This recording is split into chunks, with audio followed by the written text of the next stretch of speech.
Husna. Welcome to Hira. What does Hira mean to you? Well, welcome to Hira.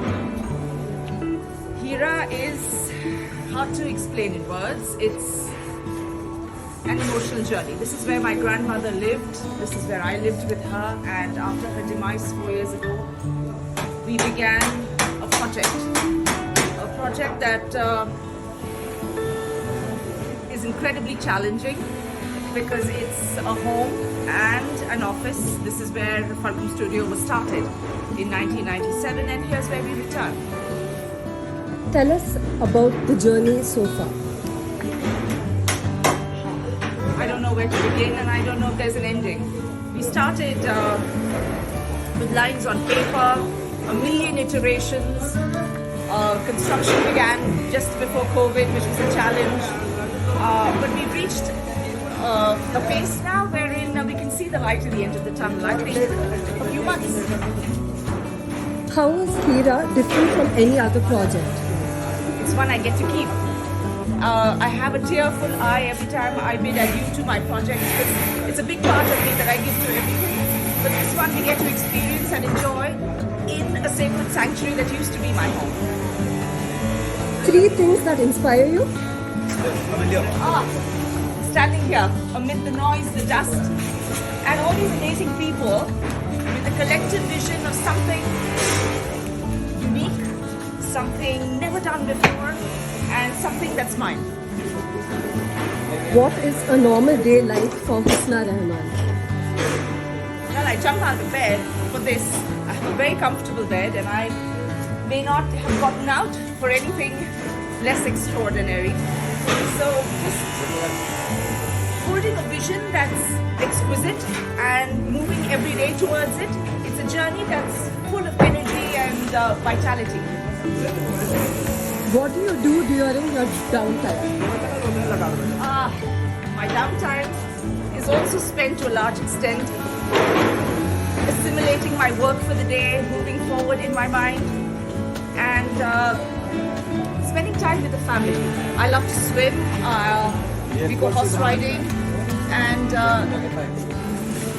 taking short and exuberant trips. Where do you see yourself in the next 20 years? For me, the journey has only just begun. So this is just a preparation for a lot more to come.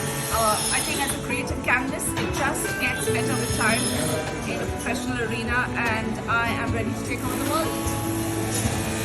What makes you smile the most? And my kids, my family. What advice would you give your 20-year-old self?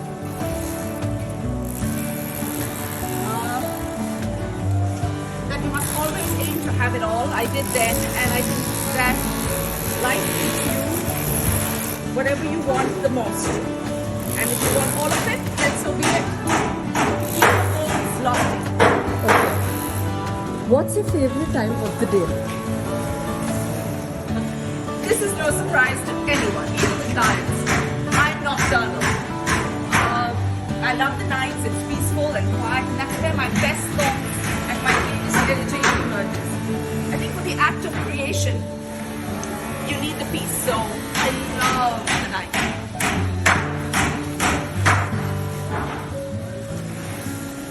What are the 3 things that you like about your profession? The newness. Every day is a new day. Every day that I come to site even, I look at everything with a fresh eye. There's nothing that's a given. Even drawings that come to site, it's an awakening, you know. Just the other day I was standing here and we were meant to have a whole plywood box, and I looked at the view and I said, no, that's something we are going to change right away. We're working with sketches in the office, and we end with just areas which allow for the view to come in. You will see this in the end, but I'm afraid I'm going to fall. But that's the thing about sites. They're living, breathing organisms. You cannot give a drawing to sight and expect that you're going to come here and follow it. You might, but you must keep yourself open to change. What's the biggest learning experience you've had so far? that it's all the people around. Every single one of them. Him. Everybody, her. We all come together. And the collective energy is intoxicating. And you build your relationships with the people who work with you, the people you work for. And it's about people. It's just about loving what you can give and receive. What are you the most excited about these days? वो नीचे तक आएगा ना, एक finish चाहिए, अलग अलग नहीं लगना चाहिए। तो ये ग्राइंडिंग कब शुरू करेंगे आप? सोमवार। तो देखेंगे कब? रेडी कब आएगा भैया?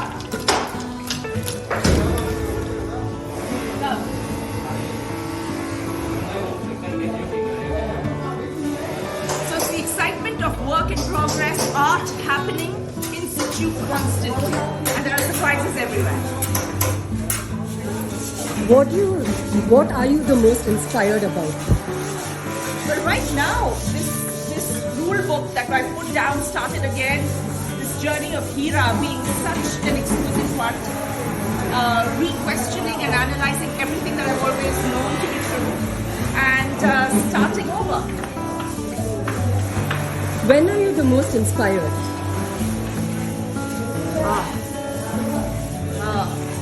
Just everything inspires me. It could be that element on the wall right now, you know, and I look at it and I think that's a beautiful part, and I could use it to create something mechanical that moves, that's kinetic, that's alive, that makes a space open and shut. All this metal mesh over here has been derived from places I've gone to, factories wherein there's porosity and you can look through. You know, the vision of openness. I'm not sure I answered your question, but I think you get it. Yeah. Okay, let's go personal now. Sweet or savory? Savories. Give me spicy and sour anytime. What's the one thing people don't know about you?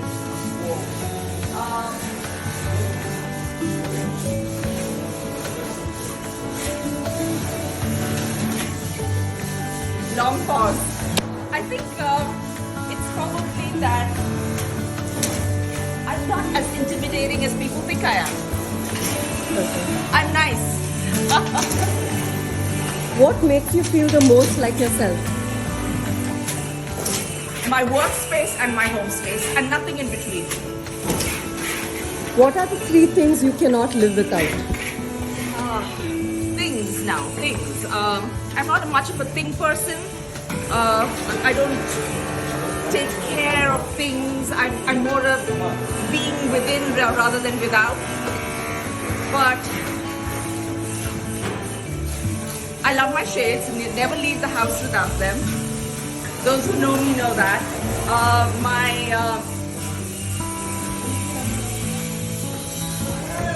telephone be a dull thing to say, and usually, hopefully, a smile. If you can go omnipotent one day, what would you do? Sounds kind of cliche, but save the world. I have kids. What do you think is the next trend in architecture? I don't think that trends is a good word for architecture. It's a spiritual profession. It's one where you elevate and you don't create fashionable and short-lasting ideas. But I think that the move towards conscious design is not just, a hip word to use. It's really something we all ought to think about. What would you be if not a designer? I am a creative soul. So for me, it would be the arts and perhaps the performing arts. Might be an actress. Okay, last question. What advice would you give young designers?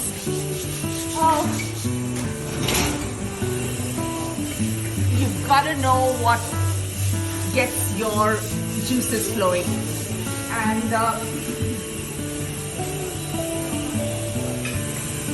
you've got to find what gives you that burst of magic? When do you feel like life is truly purposeful?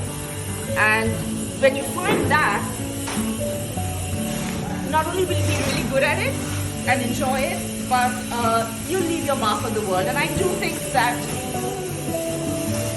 in a larger, broader sense, it's our contribution towards the world, and it's our little stake at immortality. Okay, thank you. Those were your 21 questions. How has the past 10 years been at Falcon Studio? Persistence and commitment. Falcon Studio has been extremely special to me. It's a sacred place wherein I walk in with a lot of confidence and positivity. Looking back then, my first project in studio was Hira on Brigade Road, commercial space. Looking forward ahead, I had the privilege to be part of Hira on Lavin Road, which is extremely special to me because it holds a lot of design values for the person who I'm molded creatively, and it holds a lot of sentimental values too because I've evolved with this project and I've grown with this project. How's your journey been at Falcon?